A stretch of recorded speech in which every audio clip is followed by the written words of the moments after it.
মাদান সালেহ ইসলাম পূর্ববর্তী জামানায় এখানেই ছিল সামুদ জাতির বসবাস।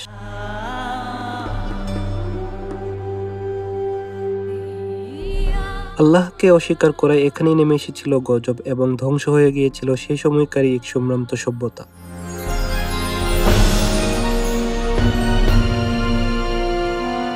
নিজের চোখে এসব দেখে বিশ্বাস করা কঠিন যে কি এক সভ্যতা ছিল, আর কি তাদের কর্মকাণ্ড, কি তাদের বিশ্বাস। পবিত্র কুরআনে বর্ণিত সেই গজবের নিদর্শন ছড়িয়ে ছিটিয়ে আছে আল উলা শহরের অধরে প্রাচীন জনপদ মাদান সালি তথা হেগরায়।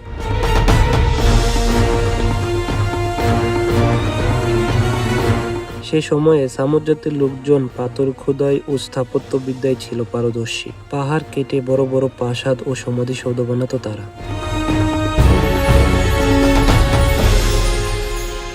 গজবে প্রায় সবকিছু ধ্বংস হয়ে গেলেও বিস্ময়কর সমাধিসৌধগুলো এখনো রয়ে গেছে। পরিবারের যখনই যে সদস্য মারা যেত তাদের একে একে এখানে কবর দেওয়া হতো। কবর দিতে দিতে ওই পরিবারের যখন আর কেউ বেঁচে থাকতো না, তখন এই সমাধিসৌধের কক্ষের দরজা একেবারেই বন্ধ করে দেওয়া হতো।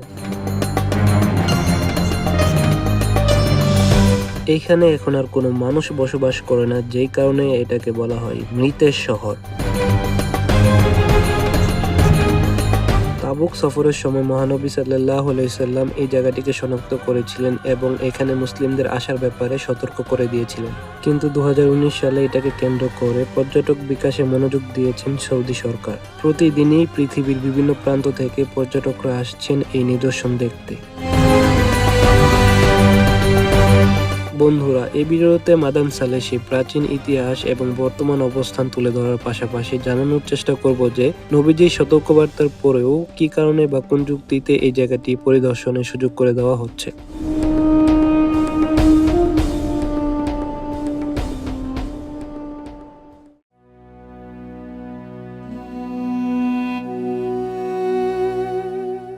বন্ধুরা, আমরা এখন যাচ্ছি আল উলা শহরে সেই ঐতিহাসিক জায়গা মাদান সালেহ তথা হেগরায়। আর এই আল উলা শহর বহুকাল আগে পানির নিচে তলিয়ে ছিল, যার ছাপ দেখতে পাওয়া যায় এখানকার পাহাড়গুলোর গায়ে। আর ধারণা করা হয় নূহ আলাইহিস সালামের সময় যে মহাপ্লাবন হয়েছিল তখনই পাহাড়শুদ্ধ এই শহরটি পানির নিচে তলিয়ে গিয়েছিল আর হাজার হাজার বছর পানির নিচে নিমজ্জিত ছিল। ইতিহাস বলছে দ্বিতীয় মানব সভ্যতার নবী নূহ আলাইহিস সালামের ছেলে ছিল সাম। হযরত সালেহ আলাইহিস সালাম ছিলেন সেই সামের বংশধর এবং তিনি সামুদ জাতির নবী ছিলেন। আজকের গন্তব্য মাদান সালেহ বা সালেহ শহর ছিল তাদের আবাসিক স্থল। সেই সময় সামুদ জাতি অর্থে স্বাবলম্বী ও শক্তিতে বলীয়ান ছিল। তাদের সুখ শান্তির কোনো কমতি ছিল না, কিন্তু তারা আল্লাহকে মানত না, আল্লাহর সাথে অংশীদার করত। মাদান সালের দিকে যাচ্ছি আর ভাবছি সেই সামুদ জাতির কথা। কতই না জ্ঞানী ছিল, কিন্তু তারা আল্লাহর বিরুদ্ধাচরণকারী ছিল।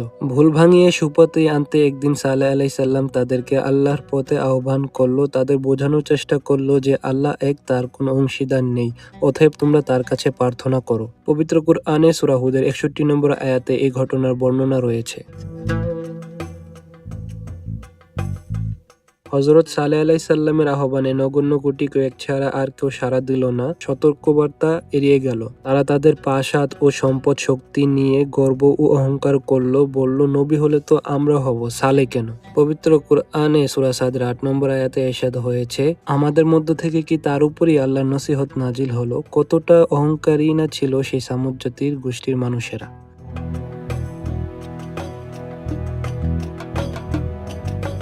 চলতে চলতে এসে পৌঁছলাম মাদান সালের একেবারে প্রবেশ মুখে।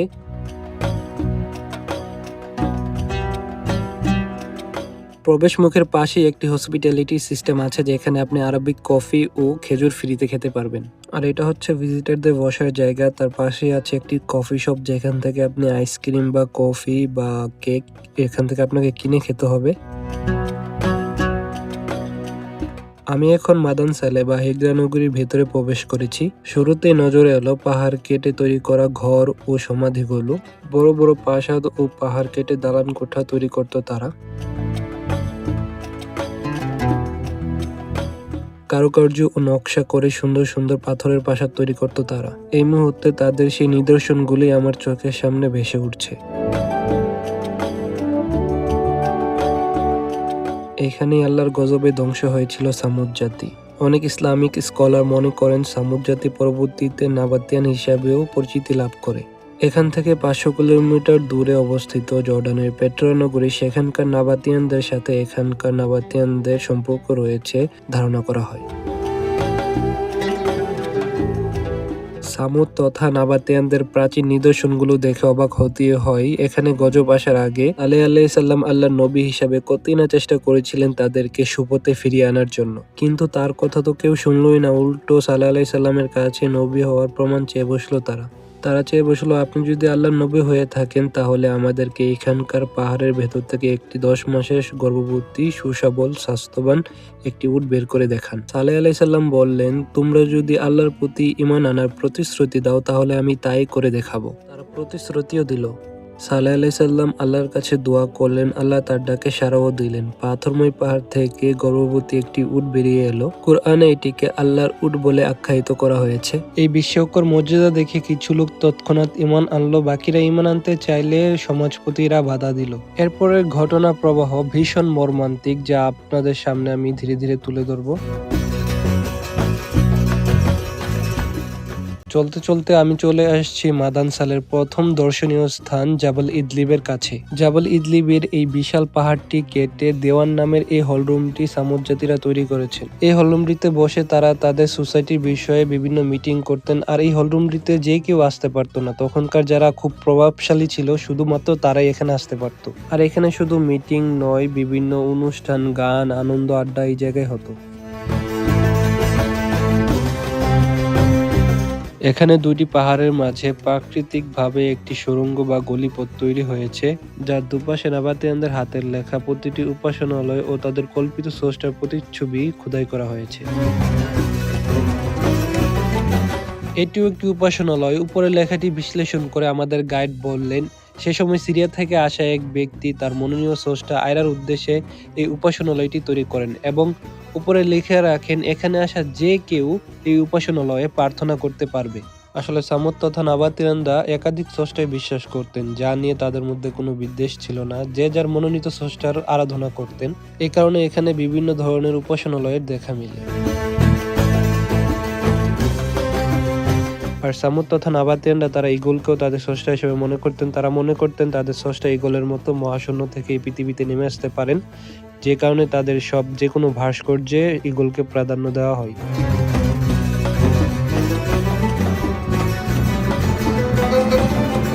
এবার আমি যাব আল বানাত তথা কাসর আল বিন দেখতে। সেই সময় সামুদ জাতিরা বিশাল বিশাল পাথরের পাহাড় কেটে সমাধিসৌধ বানাতো, সেগুলি এখন দেখতে যাব। সেদিকে চলতে চলতে ফিরে যাই কুরআনে বর্ণিত সেই ঘটনা প্রবাহে। পাহাড় থেকে গর্ভবতী উট বেরিয়ে আসার পর হযরত সালেহ আলাইহিস সালাম উটের ব্যাপারে সতর্ক করলেন সবাইকে। এটিকে কষ্ট দিতে নিষেধ করলেন। একই কূপ থেকে উট ও অন্য জন্তুদের পানি পান করাতো তারা। উট পানি পান করলে পানি দ্রুত শেষ হয়ে যেত। সালেহ আলাইহিস সালাম উটের জন্য একদিন ও অন্য পশুদের জন্য একদিন নির্ধারণ করে দিলেন। অনেকেই সালেহ আলাইহিস সালামের কথা মেনে নিল। এভাবে কিছুদিন চললো। তারা উটনি ও তার বাচ্চাদের কাছ থেকে উপকৃত হলো। এর মধ্যে তারা পানি নিয়ে উটের দিনটাকে ঝামেলা মনে করলো এবং উটটিকে হত্যা করার ফন্দি আঁটলো।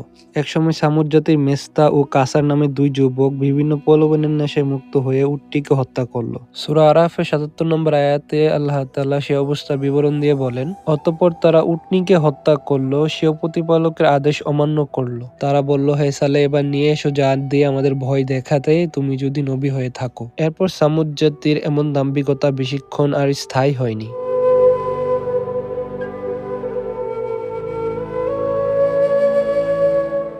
আমি চলে এসেছি জাবল আল বানাত তথা কাসর আল বিন পাহাড়ের কাছে। সামুদ্রা পাহাড় কেটে কিভাবে সমাধি তৈরি করতো তাই এখন দেখতে পাচ্ছি দূর থেকে। কাসর আল বিনতের বাংলা করলে দাঁড়ায় নারীর প্রাসাদ। এই পাহাড়টি মাদান সালের অন্যতম বৃহৎ সমাধি ক্ষেত্র। এর চারপাশে ৩১টি পারিবারিক সমাধি রয়েছে। এই পাহাড়টিতে নারীদের সমাধি বেশি থাকায় এই পাহাড়টিকে ডাকা হয় কাসর আল বিনত, মানে নারীর প্রাসাদ।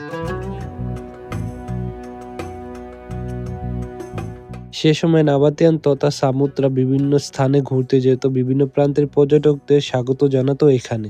তাই তো তাদের স্থাপনায় গ্রিক সহ বিভিন্ন সভ্যতার ছাপ পাওয়া যায়। এখানে দেখুন দরজার দুই পাশে দুটি পিলার রোমান সভ্যতার স্থাপত্য রীতির পরিচয় বহন করে এবং পিলারের উপরে বসানো হয়েছে নাবাতিয়ানদের ক্রাউন তথা মুকুটের অবয়ব। আর দরজার উপরে রয়েছে এগুলোর মূর্তি। নাবাতিয়ানদের অনেকেই গডেস দুশারাকে তাদের স্রষ্টা মনে করত, তারই প্রতিচ্ছবি হলো ঈগল। আর ঈগলের নিচে রোমান দাসের ট্রায়াঙ্গেলের ভেতর খোদাই করা হয়েছে গ্রিক পুরাণের চরিত্র মেসুদার মুখ অবয়ব, যার মাথায় চুলের পরিবর্তে থাকতো অজস্র সাপ। গ্রিক পুরাণ অনুসারে মেসুদার দিকে কেউ তাকালে সে পাথর হয়ে যেত সাথে সাথে। নাবাতিয়ানরা মনে করত সব রকমের অমঙ্গল থেকে এই সমাধিসৌধকে রক্ষা করছে মেসুদা। আর এই যে শিলালিপি দেখতে পাচ্ছেন, এইখানে এই সমাধির মালিকের নাম, গুপ্ত পরিচয় এবং সেই সময়কার নগর শাসকের সম্পর্কে সংক্ষেপে লেখা রয়েছে।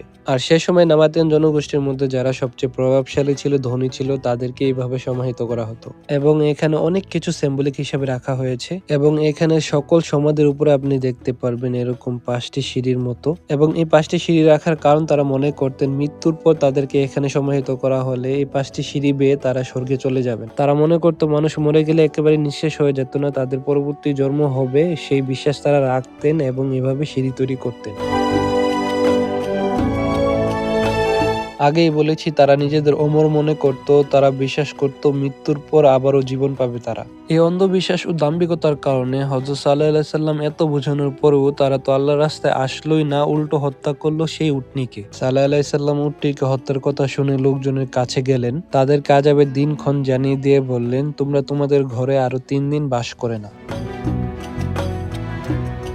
প্রথম দিন তাদের সবার মুখ হলদে ফ্যাকাশে, দ্বিতীয় দিন লাল, তৃতীয় দিন ঘোর কালো হয়ে গেল। এক শনিবার ভোরে গগনবিদারী গর্জন, মর্মর বিজলির চমক আর ভয়াবহ ভূমিকম্পে তাদের মৃত্যু হলো। তারা নিজ নিজ ঘরে মুখ থুবড়ে পড়ে রইল। পবিত্র কুরআনে সূরা আরাফের 78 নম্বর আয়াতে বলা হয়েছে, অতঃপর ভূমিকম্প তাদের পাকড়াও করল, ফলে নিজ নিজ ঘরে তারা উপর হয়ে পড়ে রইল। আল্লাহর গজবে ধ্বংস হয়ে যাওয়া প্রাচীন নগরী দেখছি নিজ চোখে, এই অনুভূতি পুরোপুরি বোঝানোর ভাষা আমার জানা নেই। এমন ভাবে তাদের ধ্বংস করা হয়েছে, বসতি নিশ্চিহ্ন হয়ে গেলেও আলামত হিসেবে টিকে রয়েছে তাদের সমাধিসৌধগুলো। পরিবারের যখনই যে সদস্য মারা যেত তাদের একে একে এখানে কবর দেওয়া হতো। কবর দিতে দিতে ওই পরিবারের যখন আর কেউ বেঁচে থাকতো না, তখন এই সমাধিসৌধের কক্ষের দরজা একেবারেই বন্ধ করে দেওয়া হতো। জাবাল আল বানাত থেকে নাবাতিয়ানদের আরো বেশ কিছু নিদর্শন দেখতে এখন আমি যাব জাবাল আল আহমারে।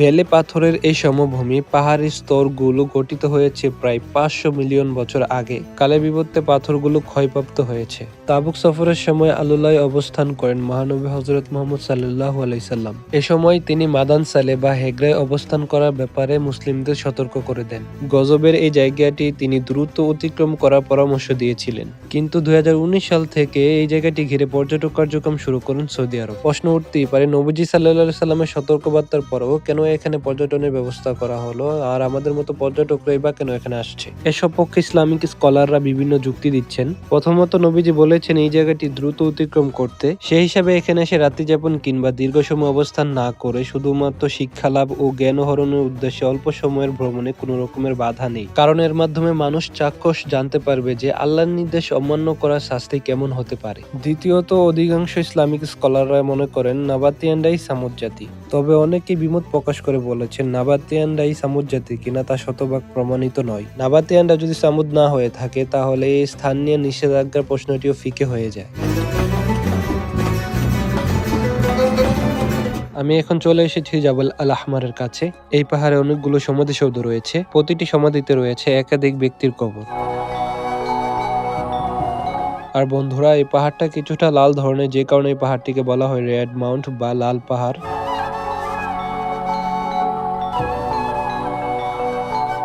আর এই যে সমাধিসৌধটি দেখতে পাচ্ছেন, এখানে শায়িত রয়েছেন সেই সময়ের বিশাল বড় এক নারী ব্যবসায়িক, যিনি কিনা এখানকার সবচাইতে বড় বিজনেস ওয়েমেন ছিলেন। আর এই একটি সমাধি কক্ষ থেকেই সেই নারী ব্যবসায়ীর ফ্যামিলির ৮০ জনের মরদেহ খুঁজে পেয়েছিল ২০১৮ সালে, যারা এগুলো নিয়ে কাজ করেছিল এখানকার প্রত্নতত্ত্ব লোকেরা। আর ডেড বডিগুলো এমন ভাবে মুড়িয়ে রাখা হয়েছিল, খানিকটা অক্ষত অবস্থায়ও নাকি বেশ কিছু ডেড বডি এখান থেকে তারা উদ্ধার করতে পেরেছিলেন। আরেকটা আশ্চর্য বিষয় হচ্ছে, যে নারীটি এই সমাধির প্রধান ছিলেন, সেই বিজনেস ওয়েমেন, তার গলায় নাকি একটি হার পাওয়া গিয়েছিল। হারটি কি হতে পারে? সোনা, রূপা, মুক্ত, হীরের হার? না, এর কোনোটাই না। সেটি ছিল একটি খেজুরের তৈরি হার। আশ্চর্যের বিষয় হচ্ছে, সেই খেজুরের হারটি কিনা এত এত বছর পরেও সুরক্ষিত রয়েছিল, আর সেই হারটি কিনা এখানকার ওয়েলকাম সেন্টারে সংরক্ষণ করা হচ্ছে। আর যদি সুযোগ হয়, সময় হয়, অবশ্যই আমি আপনাদের সেই হারটি দেখানোর চেষ্টা করব।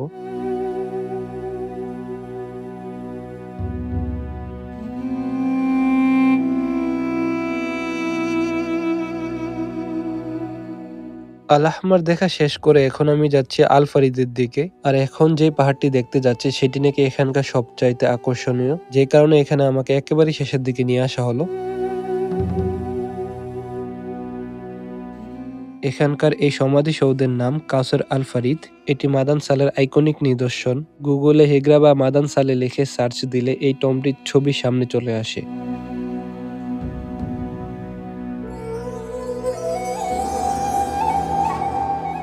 কাসর আল ফারিদের দিকে অবাক দৃষ্টিতে তাকিয়ে রইলাম। আস্ত পাহাড় কেটে কি এক বিস্ময়কর সমাধিসৌধ তৈরি করেছেন নাবাতিয়ানরা। এইটি এখানকার অন্য সব সমাধিগুলো থেকে একেবারেই আলাদা, কারণ অন্য সবগুলো পারিবারিক সমাধিসৌধ, যেখানে প্রতিটি কক্ষে একাধিক মানুষকে সমাহিত করা হয়েছে, কিন্তু কাসর আল ফারিদ এ কারণেই বিশেষ যে এখানে সমাহিত রয়েছেন নাবাতিয়ান সমাজের খুবই গুরুত্বপূর্ণ ও সম্ভ্রান্ত একজন ব্যক্তি, যার নাম লেহান, যার বাবার নাম ছিল কুজা। এ কারণে এটিকে টম অফ লেহানও বলা হয়ে থাকে। তবে কোনো প্রত্নতাত্ত্বিক মনে করেন এখানে লেহানের পরিবারের অন্য সদস্যদের সমাধিও থাকতে পারে।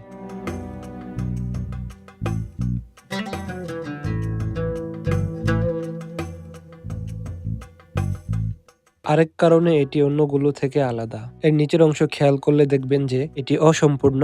এটি তৈরির কাজ শেষ করতে পারেনি তারা, কিন্তু ঠিক কি কারণে এটির কাজ অসমাপ্ত রেখেছিল নাবাতিয়ানরা তা জানা যায়নি। তবে এমনও কি হতে পারে এটি তৈরির কাজ চলার সময় নেমে এসেছিল গজব। সত্যি আমি এখানে এসে মুগ্ধ। একটা মানুষের সমাধি এত সুন্দর কারুকার্য খচিত হতে পারে, এত বড় হতে পারে, তা এইখানে না এলে বিশ্বাস করাটাই কঠিন।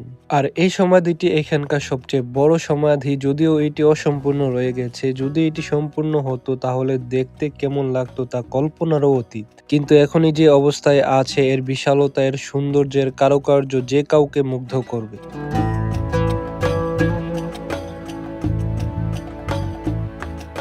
কাসর আল ফারিদ দেখে এবার ফিরে যাওয়ার পালা। ফিরতে ফিরতে আবারও জানিয়ে দিই, মাদান সালের চারিদিকে থাকা পাহাড় কেটে সামুদ্রা সমাধি তৈরি করেছিল, আর তাদের আবাসিক ভবনগুলো তৈরি করেছিল একেবারেই মাঝে সমতলে। আবারও বলছি, তাদের ঘরবাড়ি সব ধুলোর সাথে মিশে গেছে।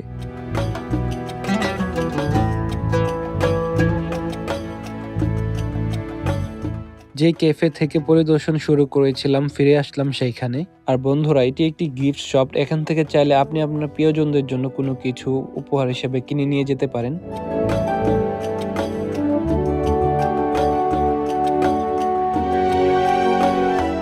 আর যে নারী ব্যবসায়িকের কথা বলেছিলাম, তার সমাধি থেকে প্রত্নতাত্ত্বিকরা তার কঙ্কাল খুঁজে পায়। সে কঙ্কালের মাথার খুলি থেকে ডিজিটাল সিস্টেমে তার পূর্বেকার চেহারা ফিরিয়ে আনা হয়। দেখুন, সেই নাবাতিয়ান নারীটি দেখতে হুবহু এমনই ছিলেন।